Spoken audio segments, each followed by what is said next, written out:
cherchez une école de référence pour une double formation universitaire et professionnelle de qualité? Voici l'opportunité à ne pas rater. L'École supérieure d'administration, d'économie, de journalisme et des métiers de l'audiovisuel ESAE vous offre des programmes d'enseignement en licence et en master orientés vers l'emploi qui font d'elle une référence à travers les filières de l'administration générale et territoriale, l'administration du travail et de la sécurité sociale, droit, diplomatie et relations internationales, administration hospitalière, universitaire et intendance, journalisme et métiers de l'audiovisuel et toutes les filières des sciences de gestion. Une seule adresse, www.esae.bj. Rendez-vous dès maintenant sur nos campus ESAE Bedjromende au numéro 90 93 65 21 ou au numéro 98 98 14 00. Paracourt sur le numéro 52 46 12 12. Aboumé-Calavi au numéro 52 88 44 44. Akpaka au numéro 52 88 33 33. ESAE, l'excellence a un nom.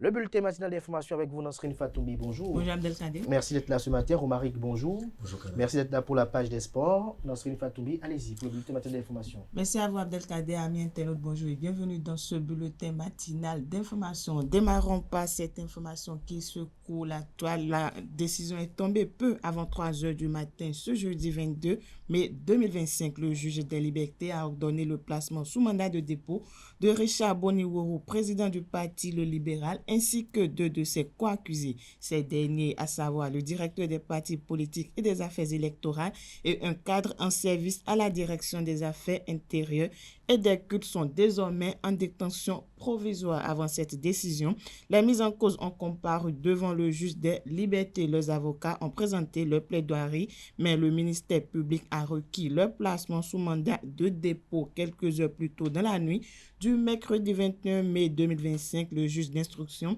avait procédé à leurs inculpations selon l'un des avocats de Richard Boniworo, Maître Yassine Yovogan, avocat au barreau de Paris. Son client est poursuivi pour corruption.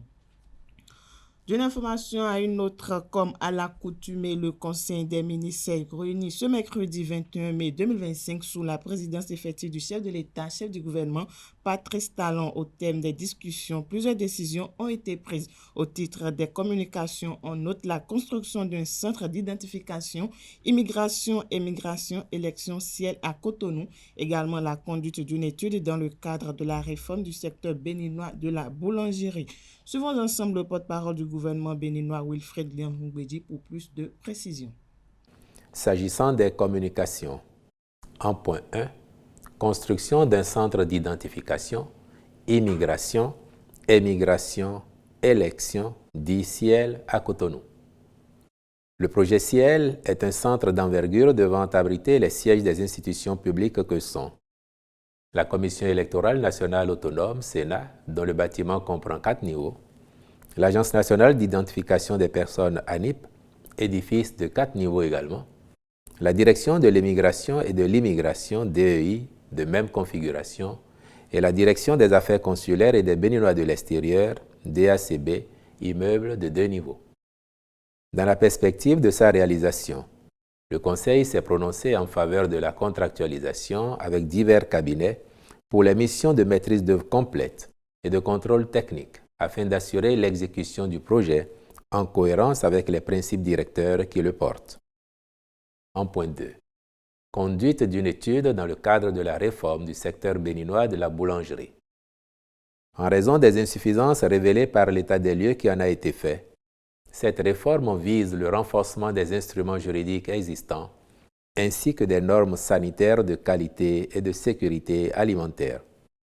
Aussi, prendra-t-elle en compte la modernisation des conditions de production et l'amélioration des techniques appliquées aux fins d'introduire des pratiques innovantes. À terme, l'étude mettra à la disposition du ministère de l'Industrie et du Commerce le guide technique d'installation d'une unité de boulangerie, le guide des bonnes pratiques et des normes pour la production du pain, le mécanisme pour la détermination participative du prix du pain avec les acteurs du secteur, les instruments de détection et de mesure de substances prohibées qui pourraient se trouver dans la farine de blé, la pâte de farine de blé et le pain. L'objectif visé est d'améliorer les conditions et techniques de production par l'ensemble des acteurs du secteur pour produire du pain de meilleure qualité au profit de la population. En point 3, réalisation du schéma directeur des postes sources haute tension, moyenne tension et des réseaux moyenne tension du Bénin à l'horizon 2040. Le diagnostic des réseaux électriques du Bénin, réalisé en 2024, a mis en évidence plusieurs défis nécessitant des ajustements stratégiques et techniques. Dans ce cadre, il a été demandé à une structure spécialisée de proposer à la Société béninoise d'énergie électrique, SB2E, des outils et des études stratégiques pertinentes pour optimiser le développement des réseaux de distribution d'électricité au Bénin, en cohérence avec les objectifs nationaux d'électrification. Les dites études permettront d'une part de optimiser les investissements en priorisant leur rentabilité économique et technique afin d'éviter les surcoûts liés à des infrastructures mal dimensionnées ou redondantes. Améliorer la qualité de la fourniture d'électricité en corrigeant les insuffisances liées aux surcharges fréquentes, aux pertes techniques élevées et à la qualité de service qui reste perfectible. Anticiper les besoins énergétiques futurs face à une croissance démographique et économique rapide et de prévoir les infrastructures capables d'accueillir des charges futures, notamment pour l'électrification rurale et le développement des zones industrielles et périurbaines, etc. Elles aideront, d'autre part, à moderniser les réseaux et accélérer la transition énergétique en standardisant progressivement les réseaux à une tension uniforme de 20 kV pour améliorer leur efficacité, leur fiabilité et réduire les coûts d'investissement et de maintenance. Mettre en œuvre une politique d'enfouissement des réseaux dans les zones urbaines denses en débutant par Cotonou afin de réduire les risques climatiques et d'améliorer l'esthétique urbaine. Conduire un processus de transfert de compétences vers les ingénieurs de la SB2E, incluant une formation à l'utilisation de l'outil de planification installé et aux méthodes de planification des réseaux. Accroître l'autonomie de la SB2E dans la gestion des projets d'infrastructures électriques, réduisant ainsi la dépendance à l'expertise étrangère. C'est pourquoi le Conseil a marqué son accord en vue de la contractualisation avec ce prestataire qualifié, à charge pour le ministre de l'Énergie, de l'Eau et des Mines, de superviser la mise en œuvre du projet et de veiller à l'intégration des résultats des études dans les futurs plans d'investissement de la SB2E. À cet effet, une attention particulière sera accordée aux travaux d'urgence prévus sur la période 2025-2028. Le président du Conseil économique et social, Conrad Baguidi, a reçu en audience dans la matinée de ce mercredi 21 mai 2025 le chef du projet Benibiz. Il s'agit d'une visite de prise de contact et d'échange sur le fonctionnement du CES avec le président de l'institution. Au micro de Quentin Amoussou, le chef projet de Benibiz, Grégory Valadier, nous fait le point de leurs échanges au terme de l'audience. L'essentiel des échanges s'est porté sur le rôle commun que le CES et Benibiz a, un des mandats de Benibiz, notamment de voir comment faciliter l'accès à l'information sur les éléments qui favorisent le développement économique de la population béninoise. Donc au vu du mode opératoire d'avoir des conseillers départementaux dans chaque département, comme relais de partage d'informations, ça nous a permis de voir un petit peu les synergies qu'on pourrait avoir et entre les conseillers du CES et nos activités sur le terrain, ainsi qu'un réseau de femmes entrepreneurs que nous avons accompagnées qui s'appelle le réseau Biwi, mais aussi de pouvoir voir dans quelle mesure est-ce que les relais territoriaux du CES pourraient collaborer éventuellement avec les relais territoriaux du ministère des PME, ainsi que du ministère des Affaires sociales et de la microfinance, notamment les HULP et les GUPS. Chacun dans leur mandat, ce sont des mandats qui sont relativement complémentaires. Et donc on a pu échanger un petit peu pour voir comment est-ce qu'on pourrait par la suite faciliter un petit peu ces dynamiques de synergie. On a parlé également des activités de promotion du consommation local. le mois du consommation local, pour voir comment est-ce qu'on pourrait retravailler un petit peu les activités qui sont historiquement mises en place pour mieux contribuer à faciliter la promotion du consommé local et du coup contribuer à diminuer un petit peu les produits concurrents qui sont importés. On a parlé aussi de collaboration potentielle concernant des partenariats avec le secteur privé, tels que les télécoms, comme MTN ou comme Move, sur des dynamiques de kiosquisation, pour citer le président, pour voir comment créer éventuellement des hubs ou des kiosques sur les territoires qui permettraient de pouvoir s'appuyer pour faire la promotion ou la vulgarisation de différents éléments de textes de loi, comme d'outils ou de réformes qui pourraient être utiles à la population. Et pourquoi pas, s'en servir comme des relais territoriaux qui peuvent même être des structures de promotion de produits entrepreneuriaux pour le consommer local ou pour d'autres choses similaires. Les grandes lignes de notre conversation étaient autour de ça.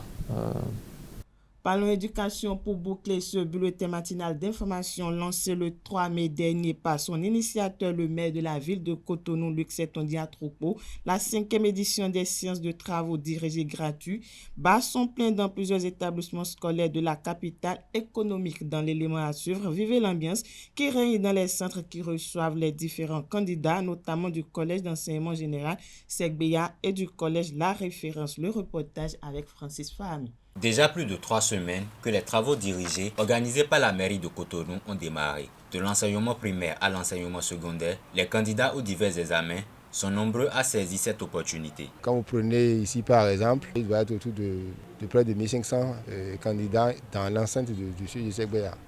Donc c'est alors que leur capacité d'accueil qui déclarée c'est autour de 1200, 1300. Donc nous avons demandé qu'ils fassent un effort supplémentaire pour ouvrir d'autres classes, pour que toutes ces écoles privées qui se sont annoncées, on puisse les prendre. Il y en a qui n'étaient pas à la première séance, il y a d'autres qui ont commencé par s'intéresser à la deuxième, à la troisième séance. Et nous avons dit partout où il y a cette demande-là de les prendre. Sont réunis au sein de ce programme des candidats venus d'écoles privées et publiques. Un projet social qui force l'admiration des chefs d'établissement. Les parents d'élèves qui ont les moyens déjà prennent des répétiteurs à leurs enfants depuis le début de l'année. Et vous savez, c'est quelque chose, la terminale pour une matière, c'est 50 000. La troisième, ce n'est pas moins de 25 000.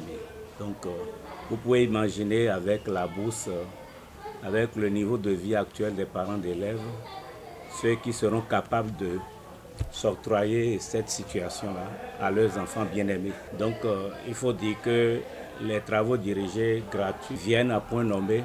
L'aspect inclusif de ces travaux dirigés va bien au-delà des établissements de provenance. Ici, par exemple, la mairie de la ville de Cotonou a trouvé la formule permettant aux candidats à besoins spécifiques, tels que les élèves malvoyants et non-voyants, de profiter des TD au même titre que leurs camarades. Il faut dire, dès qu'on a les épreuves, c'est vrai, les épreuves sont mises à disposition, il y a des dispositifs que nous avons pour traduire ces épreuves-là en braille. Eux-mêmes, ils cherchent, ils reviennent et ils suivent la correction comme tous les autres. Ils sont accompagnés dans les mêmes conditions que leurs camarades qui n'ont pas de difficultés visuelles.